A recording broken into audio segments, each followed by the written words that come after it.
أعوذ بالله من الشيطان الرجيم. بسم الله الرحمن الرحيم. بناوي خداي بخشندو مهربان. تنزيل الكتاب من الله العزيز الحكيم. هات نخوارويم قرآنا للاين خداي بالا دستو داناويا. إنا أنزلنا إليك الكتاب بالحق فاعبد الله مخلصا له الدين. بێگومان ئێمە ئەم قورئانەمان ڕەوانە کردووە بۆ تۆ ئەی پێغەمبەر تا حەق و ڕاستی ڕوون بکاتەوە کەواتە هەر خوددا بپەرستە و هەر ملکەت و دڵسۆز بە بۆ ئاین و بەرنامەکەی. ألا لله الدين الخالص والذين اتخذوا من دونه أولياء ما نعبدهم إلا ليقربونا إلى الله زلفى إن الله يحكم بينهم فيما هم فيه يختلفون إن الله لا يهدي من هو كاذب كفار. ئاگادار بن دینی پاک و خاوێن تەنها بۆ خوددایە ئەوانەشی جگەل لەو زاتە کەسانی تر و شتی تر دەکەنە پشتیوانی خۆیان دەڵێن ئێمە ئەم بتوشتانە ناپەرستین تەنها لەبەرەوەی لە خوددا نزیکمان بخەنەوە لە کاتێکدا ئەوان لە خودداوە نزیکترن بێگومان خوددا داوەری دەکات لە نێوانیاندا لەو شتانەدا کە کێشەیان لەسەری هەیە و ڕایان دەربارەی جۆرا و جۆرە بەڕاستی خوددا ئەو بیر و باوەڕەت چەوتیان لێوەرناگرێت و هیدایەت و ڕێنمووی ئەو کەسانە ناکات کە درۆزن و بێباوەڕن. لو أراد الله أن يتخذ ولدا لاصطفى مما يخلق ما يشاء سبحانه هو الله الواحد القهار. ئەگەر خوددا بیویستایە ڕۆڵەیەک بۆ خۆی بڕیار بدات ئەوە لە نێوان ئەو شتانەدا کە دروستی کردووە شتێکی هەڵدەبژارد کە بەویستی خۆی بوایە نەک بەویستی ئەوان پاچی و بێگەردی بۆ ئەو زات هەیە کە دوورە لە شتی ناڕەوا و نابەجێ ئەو زاتە خودایەکی تاک و تەنها و زۆر بەدەسەڵاتە تۆڵە دەسێنێت لەوانەی دژایەتی دەکەن و نایپەرستن. خلق السماوات والأرض بالحق يكور الليل على النهار ويكور النهار على الليل وسخر الشمس والقمر كل يجري لأجل مسمى ألا هو العزيز الغفار. ئاسمانەکان و زەوی لەسەر بنچینەی حەق و ڕاستی دروست کردووە بە شێوەی کەوانەیی شەو بەسەر ڕۆژدا دەهێنێت بە هەمان شێوەی کەوانەیی ڕۆژیش بەسەر شەودا دەهێنێت کە ئەمە خۆی بەڵگەیەکی قورئانیە لەسەر شێوازی خڕی زەوی ڕۆژ و مانگیشی ڕام کردووە و ڕایهێناون لە فەرمانی دەرناچن و لە خزمەتی ئادەمی زادان هەر یەک لەوانە لە چەرخ و خولدان تا کاتێکی دیاری کراو. ئاگادار بن هەر ئەو خودایە زۆر بەدەسەڵاتە تۆڕە لە کافران دەسێنێت و لە دەستی دەرناچن و لێخۆش بووە چاوپۆشی دەکات لە هەڵە و کەم و کوڕی ئیمانداران. خلقكم من نفس واحدة ثم جعل منها زوجها وأنزل لكم من الأنعام 8 أزواج يخلقكم في بطون أمهاتكم خلقا من بعد خلق في ظلمات 3 ذلكم الله ربكم له الملك لا إله إلا هو فأنا تصرفون. خەڵچینە بیرتان نەچێت خوددا ئێوەی لە تاکە نەفسێک هێناوەتە کایەوە لەوە دوان لەو تاکە نەفسە هاوسەرەکەشی فەراهەم هێناوە لە ماڵاتیشدا 8 جۆری دروست کردووە لەوە دوا لەسکی دایکتاندا ئێوە دروست دەکات بە چەند قۆناغێک لەناو 3 تاریچیدا مەبەست 3 پێستەکەیە کە کۆرپەلەی تێدا حەشار دراوە جاگۆڕانکاری بەردەوامە و گەورەبوون و جیابوونەوەی ئەندامەکان ڕۆژ لە دوای ڕۆژ زیاتر ڕوودەدات. ئەوەیە خوددا ئەوەیە پەروەردگارتان خاوەنی هەموو بەدیهێنراوەکانە جگە لەو خودایەکی تر نییە جایتر بۆ کوێ لا دەدرێن لە خوددا پەرستی. إن تكفروا فإن الله غني عنكم ولا يرضى لعباده الكفر وإن تشكروا يرضه لكم ولا تزر وازرة وزر أخرى ثم إلى ربكم مرجعكم فينبئكم بما كنتم تعملون إنه عليم بذات الصدور. ئەگەر خۆتان بێباوەڕ بکەن بێگومان خدا بێنیازە لێتان هەرچەندە ڕازی نابێت کە بەندەکانی بێباوەڕ بن و ڕێبازی خدا نەناسی بگرن بەڵام ئەگەر ڕێبازی سوپاسگوزاری بگرنە بەر بەو کارەتان ڕازی دەبێت دڵنیاش بن کە هیچ کەس کۆڵی گوناهی کەسی تر هەڵناگرێت پاشان گەڕانەوەتان بۆ لای پەروەردگارتانە ئەوسا هەواڵی هەموو ئەو کار و کردەوانەتان پێدەدا کە ئەنجامتان دەدا چونکە ئەو زاتە زانایە بە هەموو ئەو شتانەی لە سینە و دڵ و دەروونەکاندا حەشار دراون.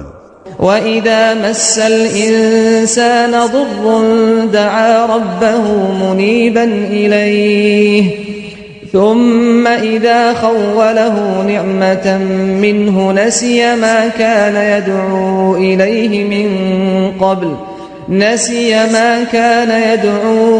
إليه من قبل وجعل لله أندادا ليضل عن سبيله قل تمتع بكفرك قليلا إنك من أصحاب النار. ئادەمیزاد کاتێک ناخۆشی و زەرێکی توش هات هانا و هاوار بۆ پەروەردگاری دەبات و بەدڵشکاوی لێی دەلاڵێتەوە پاشان کاتێک خدا دەروی لێکردەوە و ناز و نیعمەتی پێبەخشی دوعا و نزا و هانا و هاوارەکانی ئەوسای فرامۆش دەکات چەندەها هاوڵ و شەریک بۆ خدا بڕیار دەدات دەیەوێت خەڵکی لە ڕێبازی خدا وێڵ بکات ئەی پێغەمبەر بەو جۆرە کەسە بڵێ کەمێک بە خدا نەناسی ڕابوێرە بەڵام دڵنیابە کە تۆ نیشتەجێی ناو ئاگری دۆزەخیت. أمن هو قانت آناء الليل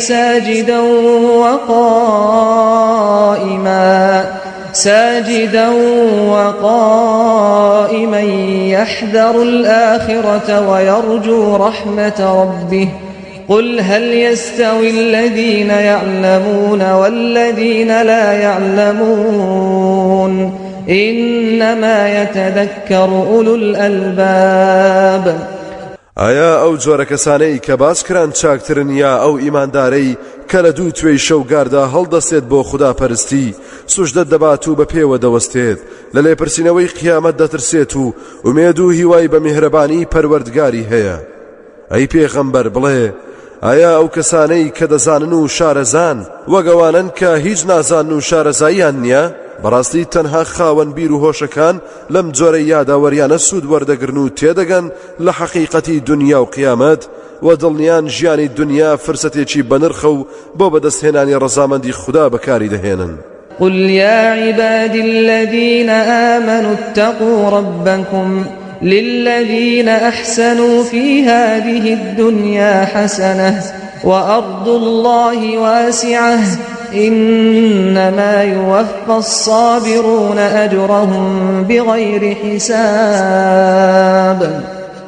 بەو بەندانم بڵێ کە خاوەن باوەڕن لە پەروەردگارتان بترسن و خدا ناز بن بێگومان بۆ ئەوانەی لەم دنیایەدا چاکە دەکەن پاداشتی چاک هەیە زەوی پەروەردگاریش فراوانە ئەگەر لە شوێنێک دنیاتان لێ تەنگ کرایەوە کۆچ بکەن بۆ شوێنێکی تر بەڕاستی تەنها خۆگران پاداشتیان بێ سنوور و بێ ئەندازەیە.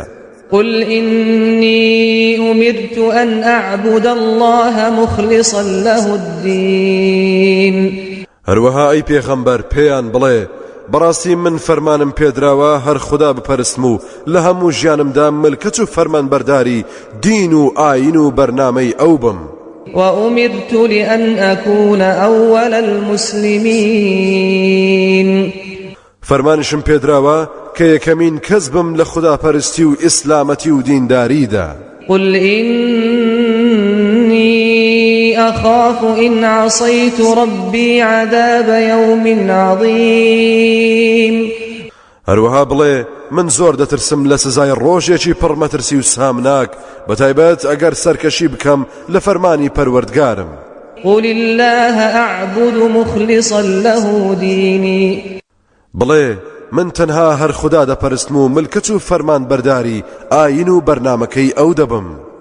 فاعبدوا ما شئتم من دونه قل إن الخاسرين الذين خسروا أنفسهم وأهليهم يوم القيامة قل إن الخاسرين الذين خسروا أنفسهم وأهليهم يوم القيامة ألا ذلك هو الخسران المبين.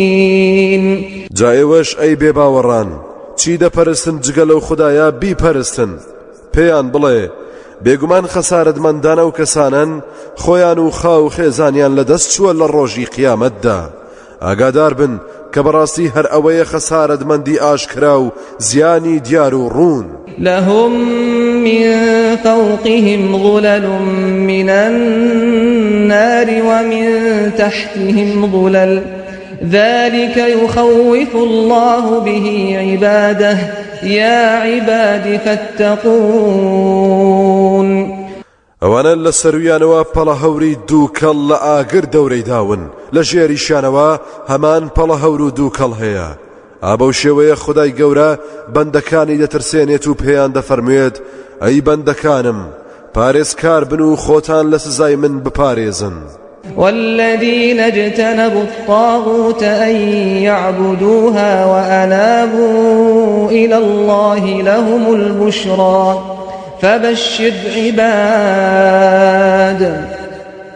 جا ئەوانەی کە خۆیان دوورە پەرێزگرتووە لە هەموو ئەو شتانەی خەڵکی دەیپەرستن جگەل لە خودای پەروەردگار و بەتەوبە و پەشیمانیەوە گەڕاونەتەوە بۆ لای خوددا موژدەی سەرکەوتن و سەرفرازی و بەختەوەری و کامەرانی بۆ ئەوانەیە.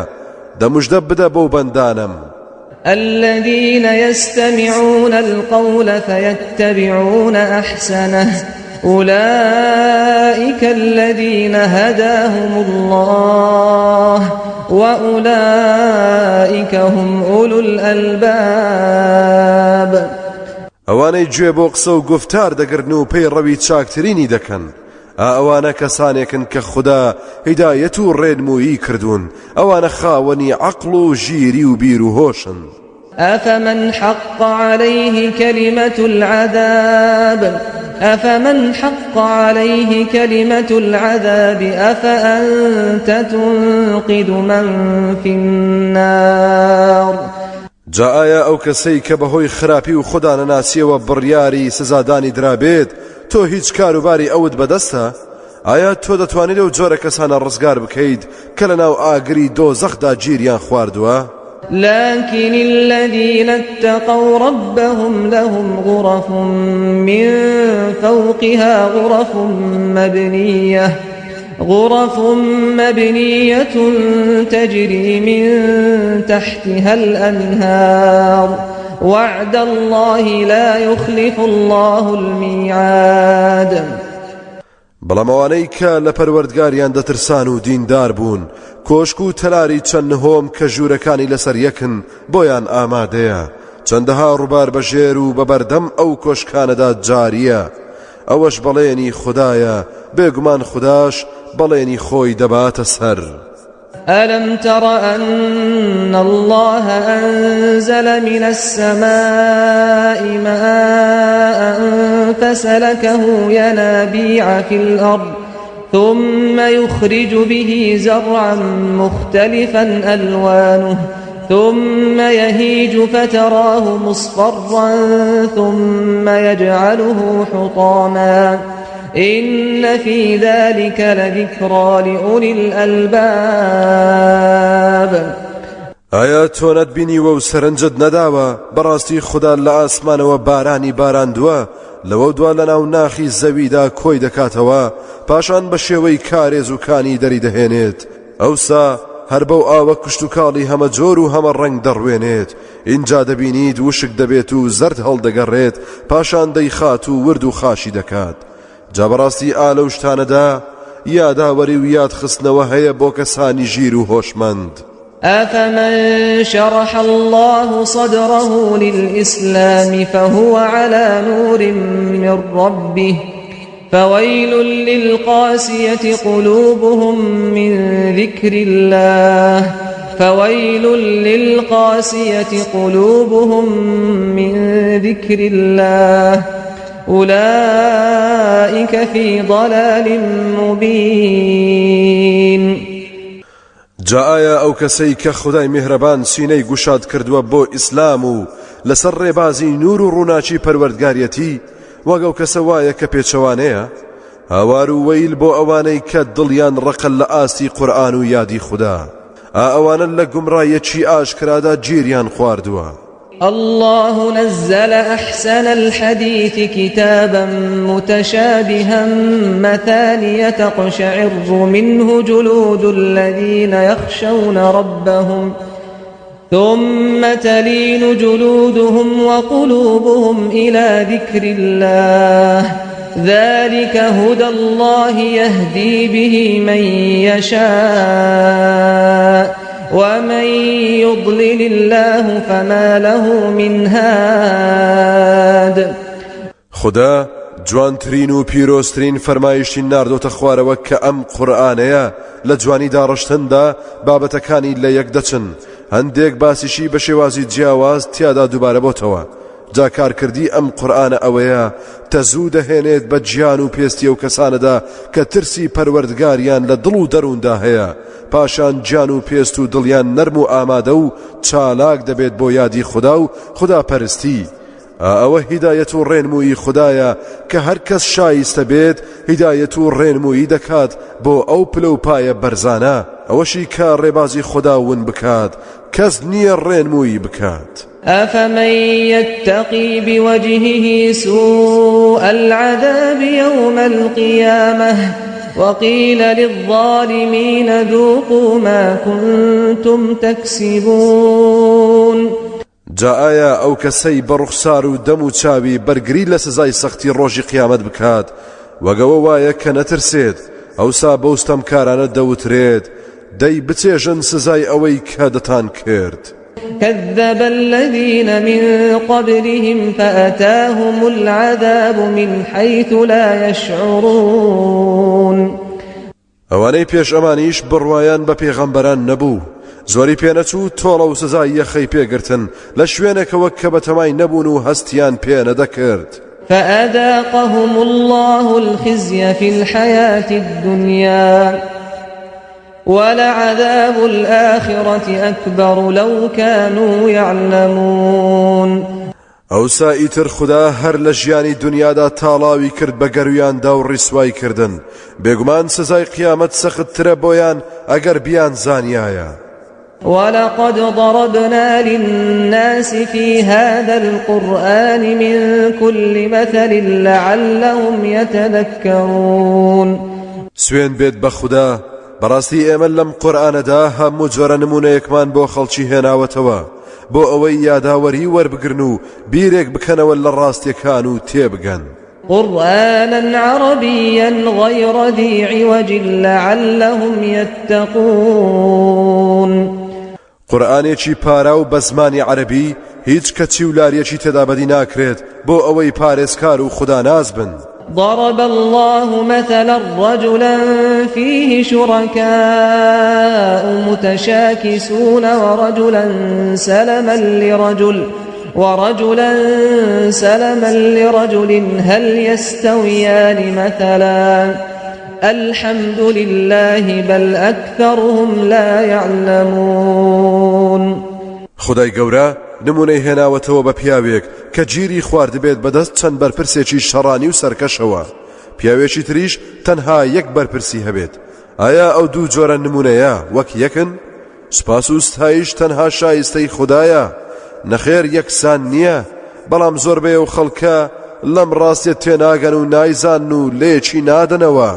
إنك ميت وإنهم ميتون.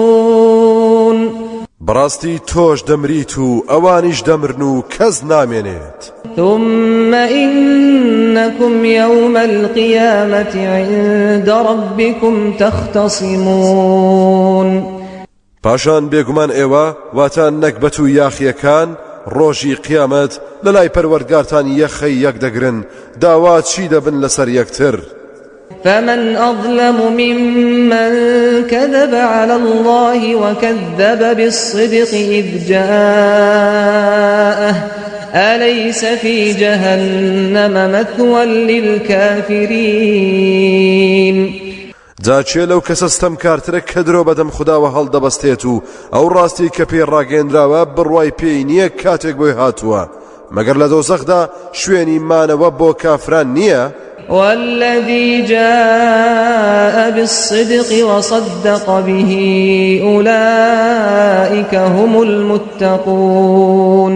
ئەو کەسەشی ڕاستی و حەقیقەتی هێناوە و باوەڕیشی پێیەتی تەنها ئەوانن خوداناس و دینداران. لهم ما يشاءون عند ربهم ذلك جزاء المحسنين.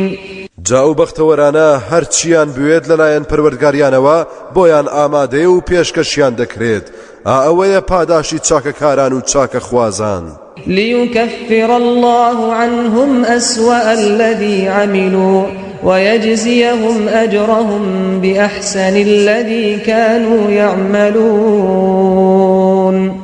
بۆ ئەوەی خوددا چاوپۆشی بکات لە خراپترین و گوناهانەی کە ئەنجامیان داوە بۆ ئەوەش پاداشتیان بداتەوە بە چاکتر لەوەی کە دەیان کرد. أليس الله بكاف عبده ويخوفونك بالذين من دونه ومن يضلل الله فما له من هاد. مەگەر خوددا بەس نییە کە پشتیوان بێت بۆ بەندەی خۆی کە پێغەمبەرە کەچی ئەوان تۆ دەترسێنن بەشتی تر جگەل لە خوددا خۆ ئەوەی خوددا گومڕای بکات و سەری لێ بشێوێنێت ئیتر کەس ناتوانێت دەستی بگرێت و ڕێنمویی بکات. ومن يهد الله فما له من مضل أليس الله بعزيز ذي انتقام. ئەوەشی کە خوددا هیدایەتی بدات و ڕێنمویی بکات و بیخاتە سەرڕێی ڕاست کەس ناتوانێت گومڕای بکات مەگەر هەر خوددا باڵادەست و تۆڵە سێنەر نییە لە تاوان کاران و تاوان باران. ولئن سألتهم من خلق السماوات والأرض ليقولن الله قل أفرأيتم ما تدعون من دون الله إن أرادني الله بضر هل هن كاشفات ضره أو أرادني برحمة هل هن ممسكات رحمته قل حسبي الله عليه يتوكل المتوكلون. ئەگەر لە بێباوەڕان بپرسیت چێ ئاسمانەکان و زەوی دروست کردووە بێد و دڵی و بەو پەڕی دڵنیاییەوە دەڵێن خوددا.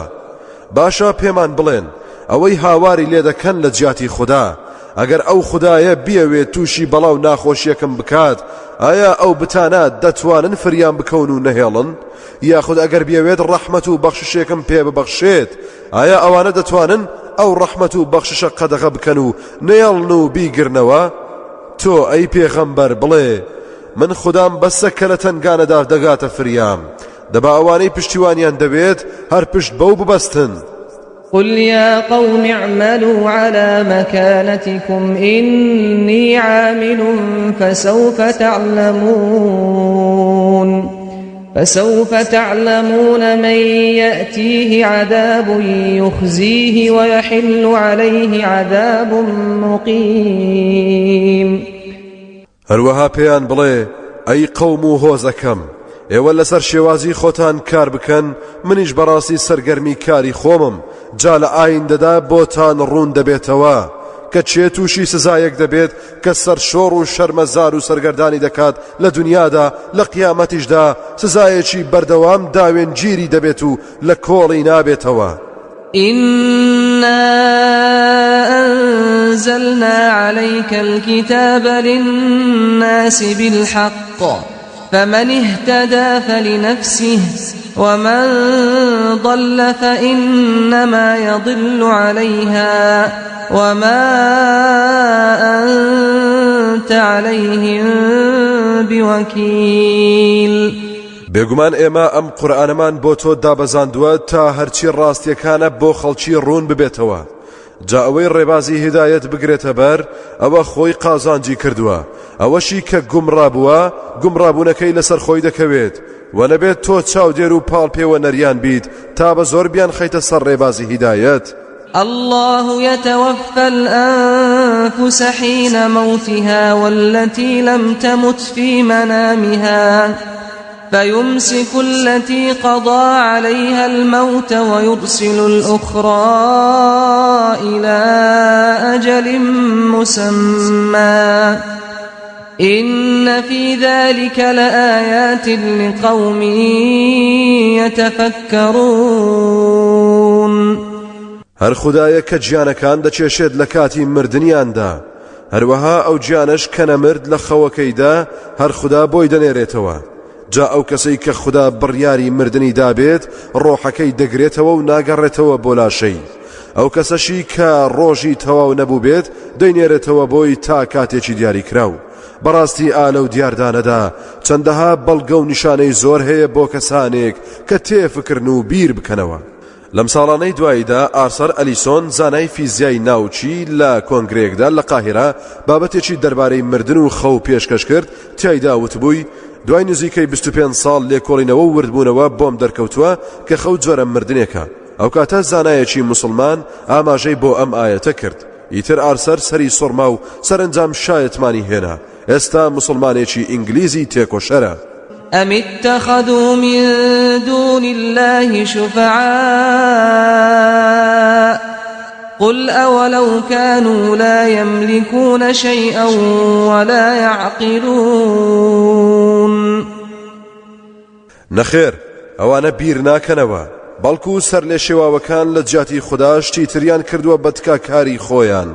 پێیان بڵێ باشە ئەگەر هیچیشیان بەدەست نەبێت و هەست و شعوریشیان نەبێت هەردەیان کەنە تکاکار و بەتەمان شتێکتان بۆ بکەن. قل لله الشفاعة جميعا له ملك السماوات والأرض ثم إليه ترجعون.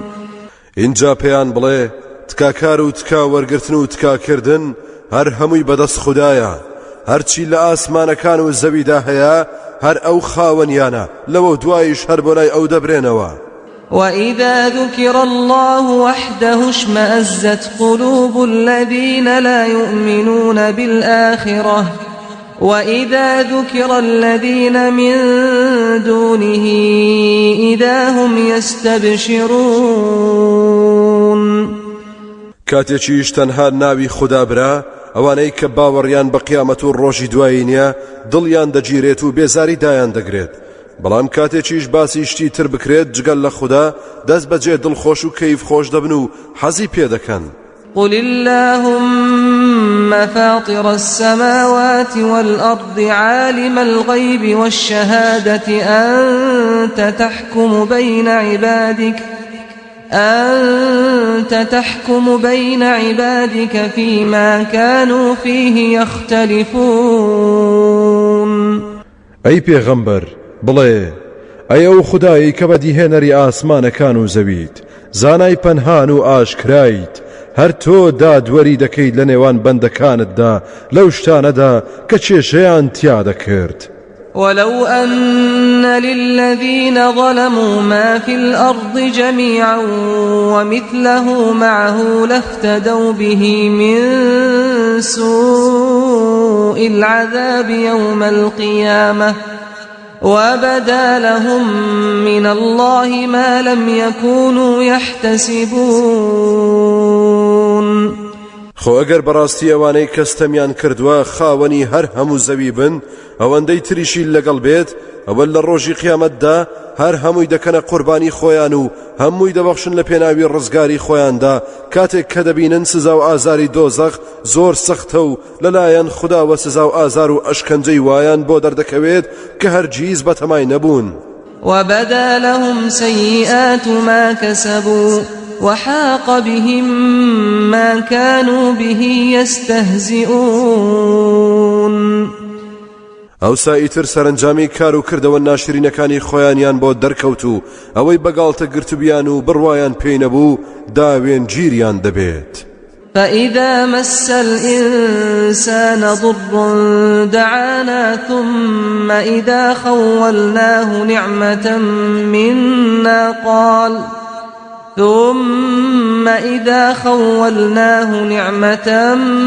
منا قال إنما أوتيته على علم بل هي فتنة ولكن أكثرهم لا يعلمون. جاکاتێک ناخۆشی و ئازارێک تووشی ئینسان بێت هانا و هاوار بۆ ئێمە دەهێنێت و ئەگەر ناز و نیعمەتێکمان پێبەخشی دەڵێت ئەمە تەنها شارەزایی خۆمە، زیرەکی خۆمە، لێهاتووی خۆمە. نەخێوانیە ئەو بەخشینە بۆ تاقیکردنەوەیە بەڵام زۆربەیان بەم ڕاستیان نازانن. قد قالها الذين من قبلهم فما أغنى عنهم ما كانوا يكسبون. بەڕاستی ئەوانەی پێش ئەمانیش شتی وایان دەوت و نەبێت ئەو کار و کردەوەی کە دەیان کرد فریایان کەوتبێت و سوودی پێگەیان دبن. فأصابهم سيئات ما كسبوا والذين ظلموا من هؤلاء سيصيبهم سيئات ما كسبوا وما هم بمعجزين. ئەوسا تۆڵێ و کار و کردەوە ناشرین و نادروستانەی کە کردوبیان داوێن گیریان بوو. ئەوانەشی کەستەمیان کردووە لە هاوڵگەرانی مەککە و ئەوانەی دەبنە کۆسپ لە بەردەم ئاینی خودادا ئەوانیش تۆڵەی کردەوە ناشرینەکانیان داوێن گیریان دەبێت لە ئایندەدا و نەبێت ئەوانە لە تۆڵەی خودایی دەرباز ببن. أولم يعلموا أن الله يبسط الرزق لمن يشاء ويقدر إن في ذلك لآيات لقوم يؤمنون. ئایا نەیان دەزانی کە بەڕاستی هەر خوددا ڕزق و ڕۆزی دەبەخشێت بە هەر کەس کە بیەوێت یا تەنجی دەکاتەوە؟ بێگومان لەو کەم و زۆری ڕزق و ڕۆزیەدا بەڵگە و نیشانەی زۆر هەیە بۆ کەسانێک کە ئیمان دەهێن و باوەڕیان هەیە. قل يا عبادي الذين أسرفوا على أنفسهم لا تقنطوا من رحمة الله إن الله يغفر الذنوب جميعا إنه هو الغفور الرحيم. أي پیغمبر پیان بڵێ خدا دەفەرمێت ئەی بەندەکانم ئەوانەی کە خۆتان گوناهبار کردووە و هەڵەتان زۆرە نائومێد مەبن لە ڕەحمەتی خوددا چونکە بەڕاستی ئەگەر ئێوە تەوبەی ڕاست و دروست بکەن خوددا لە هەر هەموو گوناه و هەڵەکانتان خۆش دەبێت چونکە بێگومان ئەو خوددایە زۆر لێ خۆش بوو لێبوردەیە و زۆر بەسۆز و میهرەبانیشە. وأنيبوا إلى ربكم وأسلموا له من قبل أن يأتيكم العذاب ثم لا تنصرون. هەوڵ بدەن هەمیشە و بەردەوام دڵتان لە لای خوددا بێت و بگەڕێنەوە بۆ لای پەروەردگارتان و تەسلیمی ئەو بن پێش ئەوەی کە سزای خوددا یەخەتان بگرێت لەوە دواش سەرکەوتون نابن و کەس نابێت بەرگریتان لێ بکات. واتبعوا أحسن ما أنزل إليكم من ربكم من قبل أن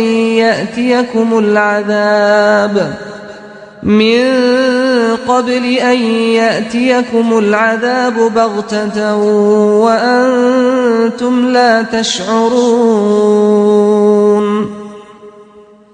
کۆشش بکەن بەردەوام شوێنی چاکترینی ئەو فەرمانانە بکەون کە لەلایەن خوداوە ڕەوانە کراوە بۆتان. بێگومان لە هەموو شتێکدا چاک و چاکتر هەیە. نوێژە فەرزەکان ئەنجام بدرێت چاکە، بەڵام ئەگەر سونەتەکان و شەو نوێژش بکرێت چاکترە. زەکات بدرێت چاکە، بەڵام بەخشینی زۆرتر و زیاتریش لە زەکات چاکترە.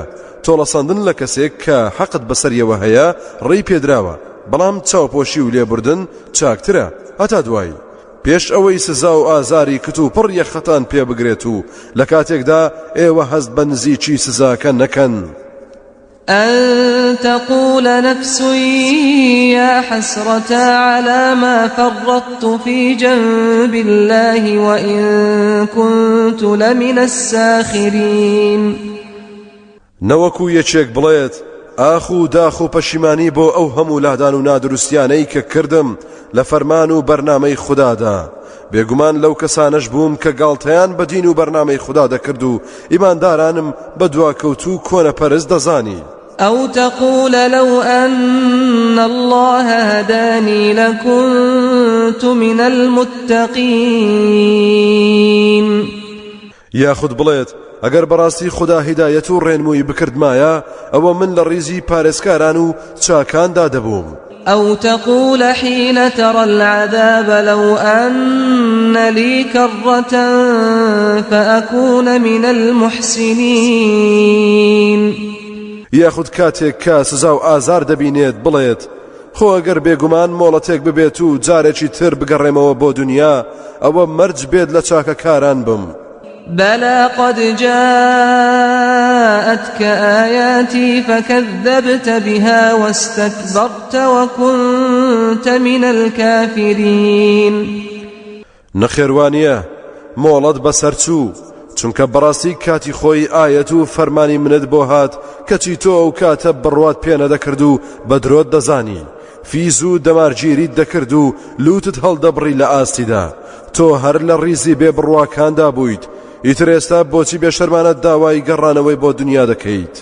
ويوم القيامة ترى الذين كذبوا على الله وجوههم مسودة أليس في جهنم مثوى للمتكبرين. جاڕۆژی قیامەت دەبینیت ئەوانەی درۆیان بەناوی خوداوە دەکرد، شتی ناڕەوایان تێکەڵی دین دەکرد، ڕوخساریان ڕەش و تاریکە. مەگەر شوێن و جێگە بۆ ئەو خۆ بەزلزان و لوود بەرزانە لە ئاگری دۆزەخدا نییە؟ وينجي الله الذين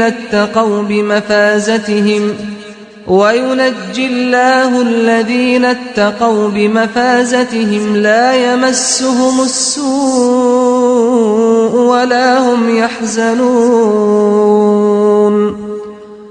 لەولا شەوە خودای گەورە ئەوانە ڕزگار دەکات کە دینداری و پارێزکاریان دەکرد بەهۆی سەرکەوتن و دەرچوونیان لە تاقیگەی دنیادا. ئیتر هیچ جۆرە ناخۆشیەکیان توش نایەت و دڵگرانیش نابن. الله خالق كل شيء وهو على كل شيء وكيل. خدا بەدیهێنەری هەموو شتێکە، هەر ئەویش سەرپەرشتیار و پارێزەری هەموو شتێکە. له مقاليد السماوات والأرض والذين كفروا بآيات الله أولئك هم الخاسرون. کلیل و جڵەوی ئاسمانەکان و زەویش هەر بەدەست ئەوانەشی کە بێ باوەڕبوون بە ئاەت و فەرمانەکانی خوددا ئەوانە خۆیان ڕەنجە ڕۆ و زەرەرمەندن. قل أفغير الله تأمروني أعبد أيها الجاهلون. ئەی پێغەمبەر بڵێ ئەی نەفامان دەتانەوێت و فەرمانم پێدەکەن کە جگەل لە خوددا شتی تر بپەرستم؟ ولقد أوحي إليك وإلى الذين من قبلك لئن أشركت ليحبطن عملك ولتكونن من الخاسرين. سوێن بە خوددا با دڵنیابن کە وەحی و نیگا نێردراوە بۆ تۆ و بۆ ئەوانەی پێش تۆش ئەگەر هاوڵگەر بیت و شەریک بۆ خوددا بڕیار بدەیت کار و کردەوە چاکەکانیشت پوچە و دەچیتە ڕیزی خەسارەتمەند و زەرەرمەندانەوە. بل الله فاعبد وكن من الشاكرين نخير بجويان مكا كواتا هر تنها خدا بپرستو لدستي سپاس گزاران با وما قدر الله حق قدره والأرض جميعا قبضته يوم القيامة والسماوات مطويات بيمينه سبحانه وتعالى عما يشركون خدا ناسان قدری خدایان وەک پێویست نەگرت ڕێزیان بۆ دانەنا بەمەرجێک هەر هەموو گۆی زەوی پڕمشتێکی قودرەتی ئەو زات هەیە لە ڕۆژی قیامەتدا ئاسمانەکانیش بەدەستی قودرەتی ڕاست و دروستی خدا پێچراون ئاماژەیە بۆ دەسەڵاتی بێسنووری ئەو زاتە پاچی و بێگەردی و بڵندی بۆ ئەو پەروەردگارە مەزنەی شایستەی ئەوە نییە نەفامان هاوڵی بۆ بڕیار بدەن و قەدری نەزانن ونفخ في الصور فصعق من في السماوات ومن في الأرض إلا من شاء الله ثم نفخ فيه أخرى فإذا هم قيام ينظرون لو ڕۆژەدا فو دەکرێت بە سووردا مەگەر هەر خدا خۆی بزانێت چ دەستگایەکە هەر کەس لە ئاسمانەکان و زەویدا مابێت خێرا دەمرێت مەگەر کەسێک خدا ویستی لەسەر مردنی نەبێت لەوە دوا فویەکی تری پیادا دەکرێتەوە جا دەست بەجێ هەر هەموو خەڵکی هەستاونەتەوە سەر پێ و بەسەر سامیەوە چاوەڕوانن وأشرقت الأرض بنور ربها ووضع الكتاب وجيء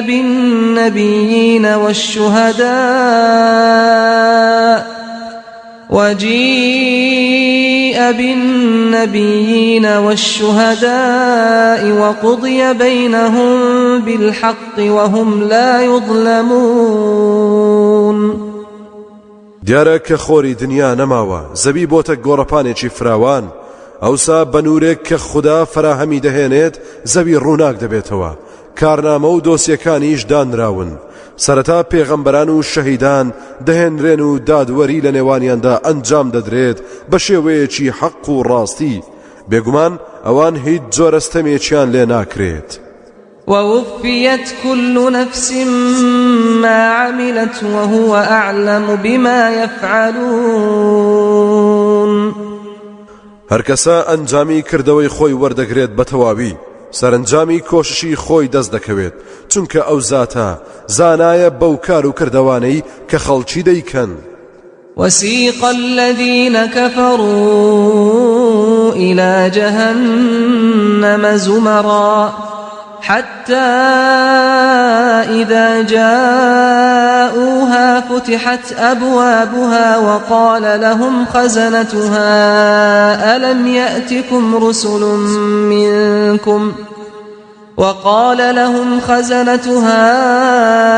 يأتكم رسل منكم يتلون عليكم آيات ربكم وينذرونكم لقاء يومكم هذا قالوا بلى ولكن حقت كلمة العذاب على الكافرين ئەوسا ئەوانەی کە بێباوەڕبوون ڕاپێش دەکرێن بەرەو دۆزەخ دەستە دەستە و تاقم دەگوێزرێنەوە تا کاتێک دەگەنە بەر قاپیەکانی هەموو مۆڵ دەخۆن لە بەردەمیدا دوای ماوەیەک بۆیان دەکرێتەوە فریشتەی بەرپرس و سەرپەرشتیار سەرزەنشتیان دەکات و پێیان دەڵێت باشە مەگەر پێغەمبەران لە خۆتان ڕەوانە نەکرابوو بۆتان کە ئاەتەکانی پەروەردگاری خۆتان بەسەردا بخوێنێتەوە و یاداوەریتان بکات و داتان بسڵەتچێنێت لە گەیشتنی ئەم ڕۆژە بەدەم ئاخ و داخ و ناڵەوە دەڵێن بەڵێ بەڵام تازە بەڵێ سوودی نییە و بڕیاری سزا و ئازار دراوە بەسەر کافر و بێبڕواکاندا قيل ادخلوا أبواب جهنم خالدين فيها فبئس مثوى المتكبرين ئەوسا ئیتر پێیان دەوترێت دەی ئیتر لە قاپیەکانی دۆزەخەوە بۆ ژوورەوە بچنە ناوی ژیانی ناخۆش و سەختیش بۆتان بەردەوامە مردنیش نییە ئای کە چەند ناسازە جێگە و ڕێگەی لوود بەرز و خۆ بە زلزانەکان وسيق الذين اتقوا ربهم إلى الجنة زمرا حتى إذا جاءوها وفتحت أبوابها وقال لهم خزنتها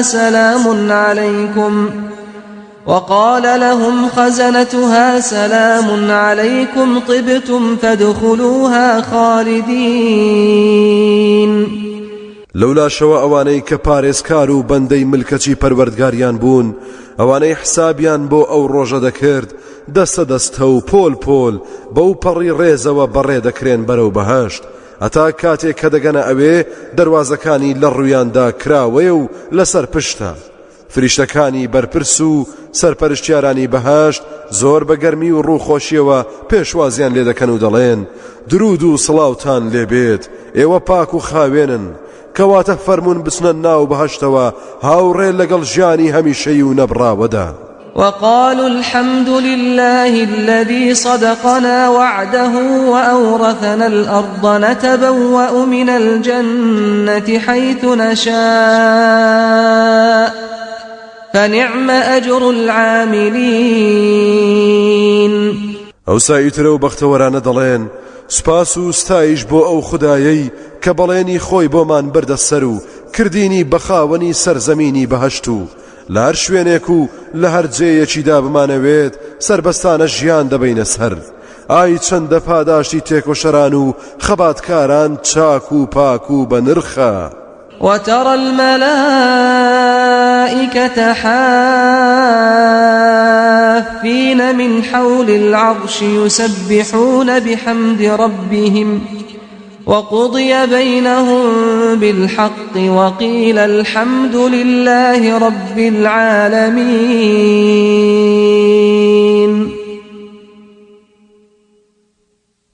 ئەو سایتر فریشتەکان دەبینیت دەوری تەختی شاهی شاهانیان داوە و سەرگەرمی تەسبیحات و سپاس و ستایشی پەروەردگاریان و حەق و دادوەری لە نێوان هەموویاندا جێبەجێکرا. اینجا بە یەکدەنگ لە هەموو لایەکەوە دەوترێت: الحەمد لله رب العالمین.